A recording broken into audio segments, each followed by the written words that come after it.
paksiw, sariwang ulo ng malaking talakitok. Yan lang yung mata niya. Wow. Spicy. Yan. Yung bihod. May bihod pa. Ang nilagay natin suka dito, yung pure sukang tuba.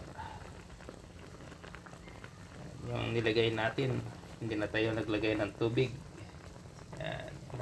Halo natin ang mga sangkap. Ay luya, bawang, sibuyas, at sal.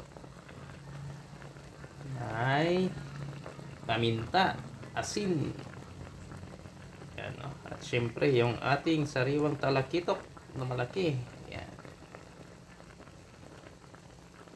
Nilagyan natin ng konting olive oil.